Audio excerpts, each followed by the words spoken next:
ചെറുപ്പക്കാരാ പഠിച്ചുകൊള്ളുക. ഒരു പെണ്ണ് കെട്ടിയപ്പോ ഉമ്മയെ വെറുത്തവരെ പഠിച്ചുകൊള്ളുക. ഒരു കൊട്ടാരം കെട്ടിയപ്പോ ഉമ്മാരെ ചവിട്ടി ഇറക്കിയവരെ പഠിച്ചുകൊള്ളുക. അധികാരവും പവറും വന്നപ്പോ ഉമ്മാരെ മറന്നു പോയവരെ പഠിച്ചുകൊള്ളുക.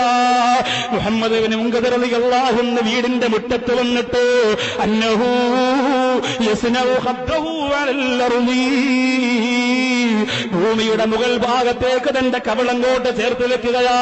സുമ്മയഖൂലു ഉമ്മിഹി, ഇന്ന് വീട്ടിന്റെ അകത്തിരിക്കുന്ന ഉമ്മയോട് പറയുകയോ, യാ ഉമ്മീ, എന്റെ പ്രിയപ്പെട്ട ഉമ്മ, ഖൂമി, അവിടെ എഴുന്നേൽക്കണം ഉമ്മ. ഫസ്നഈ ഖദമികി അലാ ഖദ്ദീ, ഉമ്മ നിങ്ങൾ വീട്ടിൽ നിന്നിറങ്ങി വരിക, എന്നിട്ട് കാൽപ്പാറൻ കൊണ്ട് എന്റെ കവിളത്തൊന്ന് ചവിട്ടണേ ഉമ്മ. മുഹമ്മദ് ഇബ്നു മുൻകദിർ റളിയല്ലാഹു തആല എന്ന് പറഞ്ഞു കൊടുക്കുന്ന കണ്ടോ. വീടിന്റെ മുറ്റത്തിറങ്ങിക്കിടന്നിട്ട് കവിളിന്റെ ഒരു ഭാഗം മണ്ണിലോട് ചേർത്ത് വെച്ചിട്ട് വീട്ടിന്റെ കത്ത് നിൽക്കുന്ന ഉമ്മയെ വിളിക്കുകയാണ്. എന്റെ ഉമ്മ ഒന്നിറങ്ങി വരണേ. എന്നിട്ട് എന്റെ പ്രിയപ്പെട്ട ഉമ്മ, ഫസ്നഈ ഖദമകി അലാ ഖദ്ദീ, എന്റെ കവിളിലേക്കുമ്മ നിങ്ങളുടെ കാൽപ്പാറം കൊണ്ടെന്ന് ചവിട്ടണേ ഉമ്മ.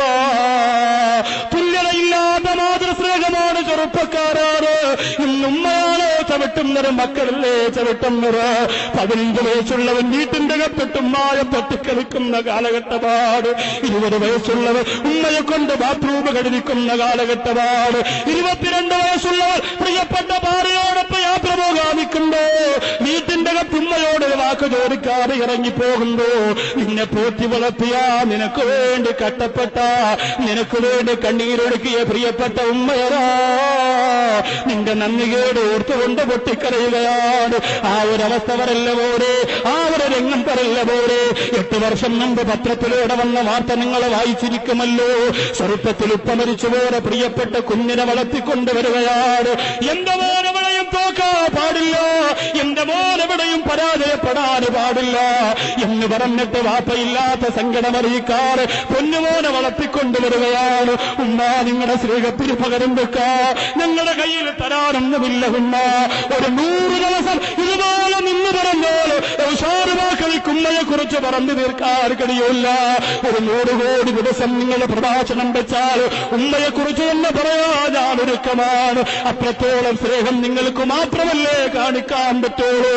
മക്കളെത്ര ചെയ്താലും തിരിച്ചു മുത്തം കൊടുക്കുന്ന ഉമ്മ, മക്കളെ ചവിട്ടുന്ന കാലിൽ തടവി കൊടുക്കുന്ന ഉമ്മ, കടുത്തെടുക്കാൻ വരുന്ന മക്കളെ പിടിച്ച് വാരിപ്പിടരുന്ന ഉമ്മ. 8 വർഷം മുമ്പ് കേരളം ഞെട്ടിപ്പോല ഒരു പത്രവാർത്തയാണ്. ഉമ്മാക്ക് വേണ്ടി തിരച്ചിൽ നടത്തിയപ്പോ മനസ്സിൽ തട്ടിപ്പോറ സങ്കടത്തിന്റെ കനൽക്കട്ടയാണ്. ഉപ്പ മരിച്ചുപോയപ്പോ തന്റെ പൊന്നുപോന് വേണ്ടി എല്ലാ സ്വാതന്ത്ര്യവും കൊടുത്ത്, എല്ലാ വിദ്യാഭ്യാസത്തിന്റെ വിജയത്തിന്റെ വടികളും കൊടുത്ത് സുബ്ഹാനല്ലാഹ് ആ പൊന്നുപോനെ എഞ്ചിനീയറാക്കുകയാണ്. വിരലുകൾ കൊണ്ട് വിവര സാങ്കേതിക വിദ്യയിൽ വിസ്മയം സൃഷ്ടിച്ചു പോലെ പൊന്നുപോനെ വളർന്നു വന്നപ്പോ ബിസിയാണ്, പിന്നെ തിരക്കാണ്, പിന്നെ സമയമില്ല. അമേരിക്കയിലതാ തിരിച്ചു വരുന്നു, ഇവിടം ഇറ്റലിയിലേക്ക് പോകുന്നു, ഈജിപ്തിലേക്ക് പോകുന്നു, ഇംഗ്ലണ്ടിലേക്ക് പോകുന്ന രാജ്യം മുഴുവനും കറങ്ങുകയാ.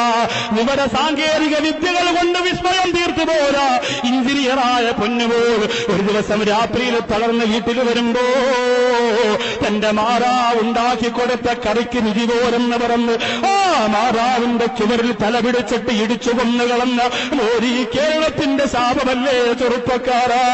അറിയാതെ സംഭവിച്ചതായിരിക്കാ, പെട്ടെന്നൊരു ശരം പറ്റിപ്പോയതായിരിക്കാ. പൊറുക്കാൻ പറ്റുമോ പൊന്നുപോലെ? നീ എത്ര വിദ്യാഭ്യാസം നേടിയെങ്കിലെന്താ? മക്കളെ മദ്രസയിൽ വിടാൻ മടികാണിക്കുന്ന ഉമ്മമാര് പഠിച്ചോ? 5ാം ക്ലാസ് വരെ പഠിക്കുമ്പോ പൂർത്തിയായെന്ന് പറഞ്ഞ് മാറ്റിവെക്കുന്ന ഉമ്മമാര് പഠിച്ചോ? ലോകത്ത് ഉമ്മയെ സ്നേഹിക്കണമെന്ന് പഠിപ്പിക്കുന്ന ഒരേ ഒരു പ്രത്യയശാസ്ത്രം ഇസ്ലാമാണ് പ്രിയപ്പെട്ടവര്. മദ്രസയുടെ സിലബസിൽ മാത്രമുള്ള പാഠ്യപദ്ധതിയാണ് ഉമ്മയാരാണെന്ന് പഠിപ്പിച്ചു കൊടുക്കുന്ന മദ്രസ. ഉമ്മയുടെ മുന്നിലൂടെ അഹങ്കാരത്തോടെ നടക്കരുതെന്ന് പഠിപ്പിച്ചു കൊടുക്കുന്ന മദ്രസ. തഖുല്ലഹുമാ ഉഫ്. അവര് പ്രായാധിക്യം വന്ന് കിടക്കുമ്പോ അവരെ മുഖത്ത് നോക്കിയിട്ട് ഛേ എന്ന ഒരു വാക്ക് പോലും പറയരുത് എന്ന് ലോകത്ത് എവിടെയെങ്കിലും പഠിപ്പിക്കുന്ന ഒരു പ്രസ്ഥാനമുണ്ടെങ്കിൽ നിന്റെ മക്കളെ മതിയാകിപ്പിച്ച മദ്രസയോ നീ പോണ്ടെന്ന് പറഞ്ഞ മദ്രസയിലാ. ഉമ്മ നിന്റെ മോളെ ഡോക്ടറാക്കിക്കോ, വക്കീലാക്കിക്കോ, എഞ്ചിനീയറാക്കിക്കോ, എത്ര പുരോഗതിയിലേക്ക് നിന്റെ മക്കളെത്തട്ടെ. പക്ഷേ നിന്നെ തിരിച്ചറിയാ പഠിപ്പിക്കുന്ന മദ്രസയിൽ നിന്ന് പടിയിറക്കല്ല മോളെ. ആ ഒരു രംഗത്തിലേക്ക് എന്റെ സമുദായത്തിന്റെ ചുണക്കുട്ടന്മാര് വന്നു പോകാതിരിക്കാൻ പറയുകയാണ്.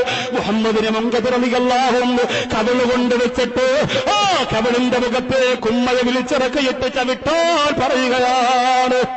ഉമ്മ അവിടുത്തെ കാൽപ്പാദം കൊണ്ടുവന്ന് എന്റെ കവിളൊന്ന് ചവിട്ടുമോ? അല്ലാഹു തആല ഉമ്മയുടെ പൊരുത്തം നമുക്ക് തരട്ടെ. ഉമ്മയുടെ